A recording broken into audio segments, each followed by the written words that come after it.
સંખેડા તાલુકાના સંખેડા અને બાધાપુર વચ્ચે ડાયવર્ઝન ઉપરથી ભારતીય બનાવટનો વિદેશી દારૂ ચૂંટણી પૂર્વે પકડાયો હતો, જેમાં વડોદરા વોર્ડ નંબર 15ના મ્યુનિસિપલ કાઉન્સિલર આશિષ જોશીનું નામ તપાસ દરમિયાન ખુલ્યું હતું, જે બાબતે સંખેડા પોલીસ દ્વારા તપાસ હાથ ધરાઈ હતી. તપાસ બાદ આ આરોપી અમદાવાદ શહેરના રામોલ પોલીસ સ્ટેશન વિસ્તારમાં હોવાની પોલીસને જાણ થઈ હતી, જેથી પોલીસે તાત્કાલિક ટીમ બનાવી તેની અટકાયત કરી હતી. તેને ઝડપી અને સંખેડા પોલીસ સ્ટેશન ખાતે લાવવામાં આવ્યો હતો.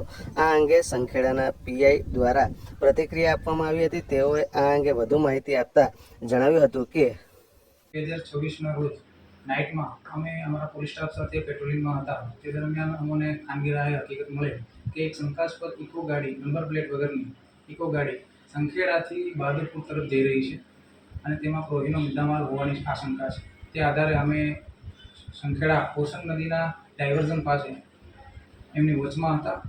તે દરમિયાન તે સદર્ભ ગાડી, ઇકો ગાડી ત્યાંથી પસાર થતાં તેને રોકી કોર્ડન કરી ચેક કરતા તેમાંથી 299 બોટલ ઇંગ્લિશ દારૂનો જથ્થો કિંમત રૂપિયા 3,96,773નો મળી આવેલો હતો.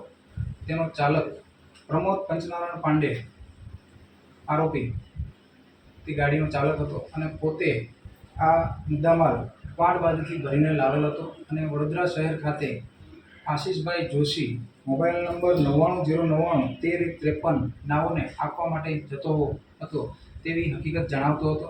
તે આધારે અમોએ પંચોની રૂબરૂ કાયદેસર કાર્યવાહી કરી તમામ પ્રોહીનો મુદ્દામાલ અને ઇકો ગાડી જપ્ત કરવામાં આવેલ, તેમજ આરોપીને જે તે વખતે પ્રમોદ પંચનારાયણ પાંડેને અટક કરવામાં આવેલો હતો. ત્યારબાદ આગળની તપાસ પોસબ ઇન્સ વીડી બારિયા સાહેબ નાઓએ સોંપવામાં આવેલ હતી. તપાસ દરમિયાન આરોપીઓના કોલ ડિટેલ્સના આધારે અમોએ સદરુ 2 નંબર આરોપી આશિષભાઈ જોશીની પૂછપરછ કરવામાં આવેલી હતી. આશિષભાઈ જોશીનાઓએ બી તેમના પૂછપરછ દરમિયાન જણાવેલ કે પોતે જે આ 99099353નો મોબાઈલ નંબર છે પોતે જ વાપરે છે અને તેમના પ્રથમ પ્રમોદ પંચનારાયણ પાંડે સાથે કોન્ટેક્ટ કોલ થયેલ હતા તે જણાવેલ હતું. તે આધારે ગઈકાલ દિવસથી અમારી એક ટીમ આ આરોપી આશિષભાઈ જોશીને ધરપકડ માટે વડોદરા શહેર ખાતે મોકલવામાં આવેલ હતા અને અમારી ટીમને એવું જાણવા મળેલ કે આરોપી છે પોતે વડોદરાથી અમદાવાદ શહેર તરફ નાસ્તો હોય એમને પકડવા માટે ટીમે તેમનો પીછો કરેલ અને અમદાવાદ ખાતે રામોલ પોલીસ સ્ટેશન હદ વિસ્તારમાં તેમને પકડી પાડવામાં આવેલ અને ત્યારબાદ ત્યાંથી તેમને હસ્તગત કરી કાયદેસરની કાર્યવાહી કરી અને પોલીસ સ્ટેશન ખાતે લઈ આવી તેમને અટક કરવામાં આવેલ છે. હાલ આરોપીની વધુ તપાસ ચાલુ છે. ઓકે, નામ સાહેબ? મારું નામ પોલીસ ઇન્સ્પેક્ટર જયુ ગોહિલ.